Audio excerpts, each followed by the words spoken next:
Soil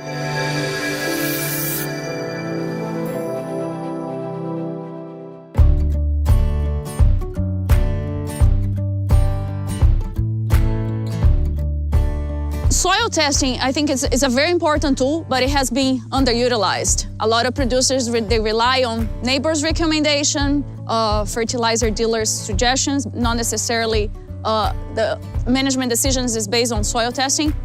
So when you think in terms of the cost associated with fertilizer, it's probably the most costly input in a livestock operation. It's very important to manage that resource properly. By testing the soil, you can determine what nutrients are available in the soil, the levels that can meet the crop requirements. You can also get information about the pH, which is probably the most important soil property. So if you don't have a balanced pH, or the pH is not adequate to the crop that you are growing, you're not gonna get the benefit of nitrogen fertilizer, for instance. So there's some steps, there's a lot of useful information that you get in the soil test report that will help you make better management decisions in terms of fertilizer use.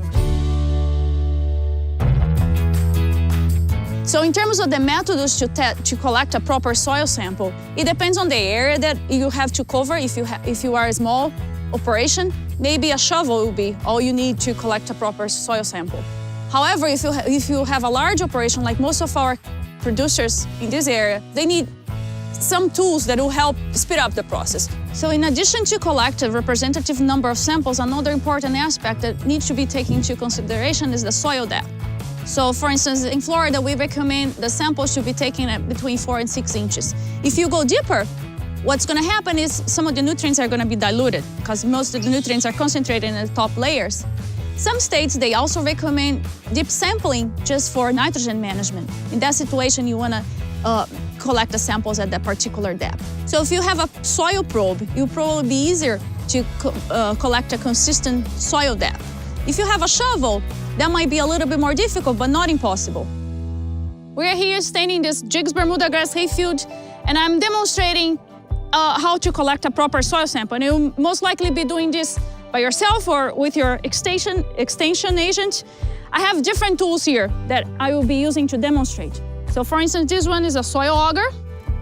My target depth is between 4 and 6 inches, and this is how you use this tool, very simple. Place the auger and just push it, and here's your first subsample. You can see soil has this hayfield has a lot of roots. Soil is a typical soil in Florida.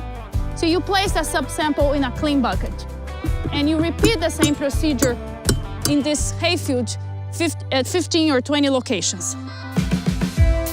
With respect to the best time of the year to sample the soil, it really doesn't matter. However, even though you can collect a soil sample any time of the year, there are some management decisions that you have to take into consideration. For instance, if you sample your soil and the results come back with low pH, or soil pH is very acidic, that means you're gonna have to apply lime.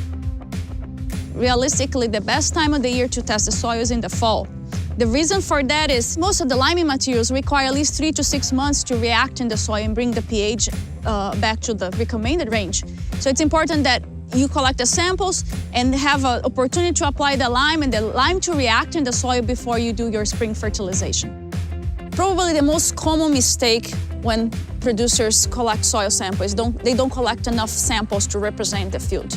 There's a lot of spatial variability, especially in a grazing pasture, but also in hayfields. You can have nutrient concentrations varying in a very short space.